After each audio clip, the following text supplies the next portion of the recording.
आज के इस शांत और रचनात्मक कला सत्र में आपका स्वागत है। आज हम एक अनोखा और आकर्षक फूल रंगने वाले हैं जिसे ड्रैगन फ्लाई फ्लावर या चुआन चुआन के नाम से भी जाना जाता है।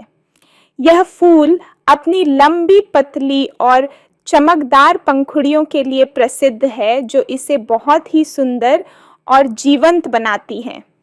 इसे रंगना धैर्य, ध्यान और थोड़े हल्के हाथ की कला मांगता है। तो चलिए धीरे धीरे एक एक कदम ध्यान से करते हुए इसे जीवन से भरते सबसे पहले अपने पास सभी रंग तैयार रखें। इस फूल के लिए आपको नारंगी, लाल, गुलाबी, हल्का पीला, हल्का हरा और सफेद रंग की आवश्यकता होगी। यदि आपके पास पेंसिल, क्रेयॉन या मार्कर हैं तो उन्हें व्यवस्थित रखें ताकि रंग भरने में कोई रुकावट न आए। अब चित्र पर ध्यान दें। ड्रैगन फ्लाई फ्लावर की पंखुड़ियां लंबी और पतली होती हैं और प्रत्येक पंखुड़ी के किनारे हल्के घुमावले होते हैं। शुरुआत में हम हल्का आधार रंग भरेंगे। हर पंखुड़ी पर हल्का नारंगी या हल्का गुलाबी रंग धीरे धीरे भरें। कोशिश करें कि रंग समान और हल्का रहे ताकि आगे हम उसमें गहराई और हाईलाइट जोड़ सकें। अब हम पंखुड़ियों में गहराई जोड़ेंगे। पंखुड़ी के आधार यानी जो हिस्सा केंद्र के पास जुड़ा होता है, वहां गहरा नारंगी या लाल रंग लगाएं। धीरे धीरे इसे पंखुड़ी के सिरों की ओर हल्का करें। प्रत्येक पंखुड़ी में यह प्रक्रिया दोहराएं। यह ग्रेडियंट पंखुड़ियों को अधिक वास्तविक और जीवंत बनाएगा। ध्यान रखें कि केंद्र के पास रंग गहरा हो और किनारे हल्के रहें। अब पंखुड़ियों पर हल्का चमकदार प्रभाव डालने की बारी है।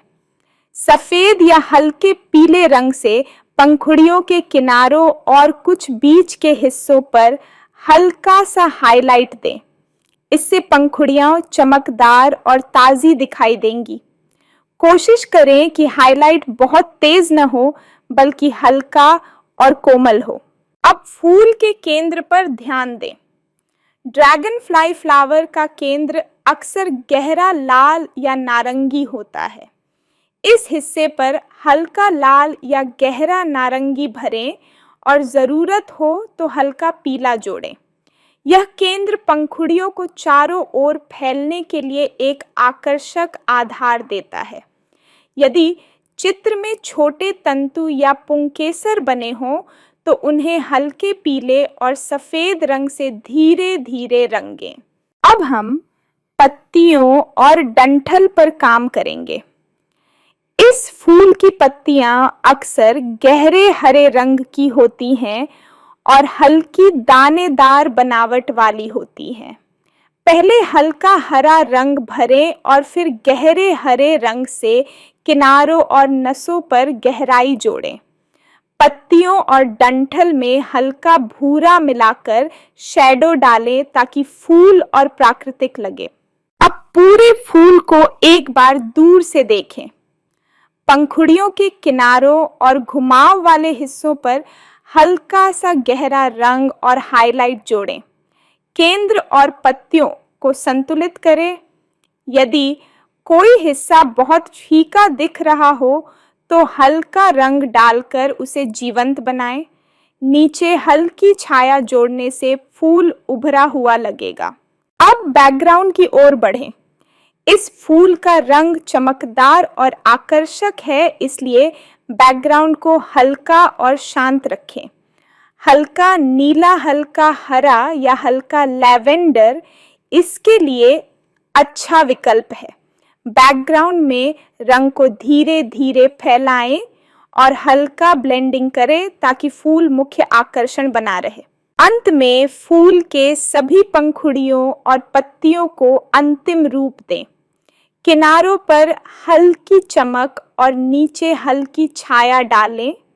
धीरे धीरे ब्लेंड करें ताकि रंग और प्रकाश स्वाभाविक दिखें। हर पंखुड़ी की बनावट स्पष्ट हो और फूल पूरी तरह जीवंत लगे। और इस तरह हमारा खूबसूरत, चमकदार और जीवंत ड्रैगन फ्लाई फूल रंग भरकर तैयार हो जाता है। इसके लंबी और पतली पंखुड़ियों, रंगों की कोमल परतों और केंद्र की चमक के कारण यह चित्र एक जीवंत कलाकृति बन जाता है। उम्मीद है कि यह रंग भरने की प्रक्रिया आपको आनंद और संतुष्टि देगी। इसी तरह आप अन्य अनोखे फूलों को भी रंग सकते हैं और अपनी कला में नई विविधता ला सकते हैं।